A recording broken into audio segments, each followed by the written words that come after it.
GST में input tax credit हमें return GSTR 3B में लेना होता है, लेकिन अगर हम जीएसटीआर 3B में इनपुट टैक्स क्रेडिट लेना भूल जाएं तो अगले साल की नवंबर तक जो है हम आईटीसी क्लेम कर सकते हैं, लेकिन क्लेम हमें जीएसटीआर 3B में ही करना पड़ता है। लेकिन अगर मान लो हमने जीएसटीआर 3B में आईटीसी क्लेम करना भूल गए और जब एनुअल रिटर्न फाइल की जीएसटीआर 9 तो उसमें हमने आईटीसी क्लेम कर लिया, तो अभी तक क्या था कि हमें आईटीसी नहीं मिलता था, क्योंकि गवर्नमेंट ने क्या रूल रखा हुआ है कि आपको आईटीसी जीएसटीआर 3B में ही क्लेम करना पड़ेगा। लेकिन हाल ही में एक हाई कोर्ट की जजमेंट आई है जिसमें पार्टी ने जीएसटीआर 3B में आईटीसी क्लेम नहीं किया था, लेकिन उसका जो आईटीसी था वो जीएसटीआर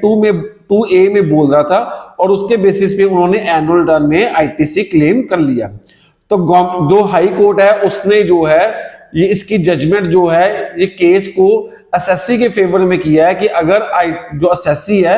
वो जीएसटीआर 3B में आईटीसी क्लेम करना भूल भी गया है, लेकिन अगर उसके बाकी कंडीशंस आईटीसी की फुलफिल हो रही हैं, कौन सी कंडीशंस, उसने गुड्स रिसीव की होनी चाहिए, उसके पास बिल होना चाहिए और बाकी उसका जीएसटीआर 2A में शो होना चाहिए। अगर ये कंडीशंस फुलफिल हो रही हैं और अगर उसने जीएसटीआर 9 में रिटर्न आईटीसी क्लेम कर लिया है तो उसको आईटीसी मिलेगा। तो ये काफी इंपॉर्टेंट जजमेंट है। अगर आपके भी कोई क्लाइंट्स हैं जिसकी अगर आपने आईटीसी जीएसटीआर 3B में क्लेम करना भूल गए हो तो आपके पास एक ऑप्शन है कि अगर वो आईटीसी जीएसटीआर 2A में भूल रहा है तो आप जीएसटीआर 9 में एनुअल रिटर्न में आईटीसी क्लेम कर सकते हो।